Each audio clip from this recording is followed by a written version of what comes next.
C'est pourquoi mon très cher frère, même si les gens ne croient pas à ce que tu fais pour l'Éternel Dieu, ne te décourage pas. Parce que tu ne le fais pas pour les hommes. Non, tu ne le fais pas pour que les gens puissent te voir.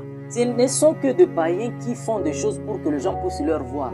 Fais l'œuvre de l'Éternel pour ton Dieu tout simplement. Lui-même croit en toi et c'est pourquoi il t'a envoyé. Fais seulement son œuvre. Même si tu prêchais à un nombre de gens qui n'arrivent pas à te comprendre, un jour ils comprendront quelle mission que tu avais dans leur vie. Dieu n'a pas besoin de personnes qui marchent dans des apparences religieuses. Mais Dieu a besoin de personnes qui mettent en pratique sa parole. Prêcher la parole sans la pratiquer ne t'amènera pas dans le ciel. Faire de miracles ou guérir le malade, ce n'est pas ça qui va nous amener au ciel, très chers frères. Sinon, nous ne serons considérés que des instruments pour l'évangile de Dieu. Et nous avons juste fait que la parole de Dieu soit propagée de partout.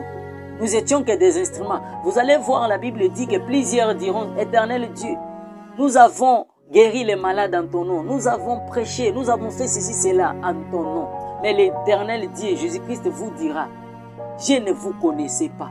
Parce que vous étiez utilisés comme des instruments. Dieu n'était plus avec vous. Quittons les apparences. Ce n'est pas le parler en langue qui va nous amener au ciel. Mais c'est mettre la parole que nous lisons chaque jour en pratique. C'est que nous parlons au peuple de Dieu. Si nous-mêmes, nous ne sommes pas capables de la pratiquer, sachez que nous sommes comme des pharisiens qui se promenaient avec des versets bibliques bien écrits sur leurs habits, mais qui n'arrivaient pas à mettre en pratique. Dieu n'a pas besoin des apparences chrétiennes. Dieu n'a pas besoin des apparences religieuses. Mais il a besoin des personnes qui mettent en pratique la parole, sa parole, qui obéissent aux principes, qui sont citoyens du ciel et qui arrivent à mettre ces lois en pratique, qui arrivent à obéir à ces lois. Mais plusieurs ont la connaissance de la Bible, mais n'ont pas la capacité de pratiquer cette connaissance. Alors, je vais te choquer aujourd'hui que, et si nous allons rater le ciel, sachez que nous n'allons pas rater aussi l'enfer. Si ça arrivait qu'aujourd'hui ou demain que tu puisses rater le ciel, sache que tu ne vas pas rater l'enfer. Mais en pratique la parole de l'Éternel. Quittons les apparences. L'Éternel Dieu n'a pas besoin de personnes qui parlent en langue tout simplement.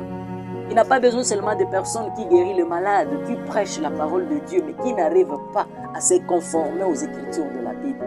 Sachez que nous allons rater le ciel. Nous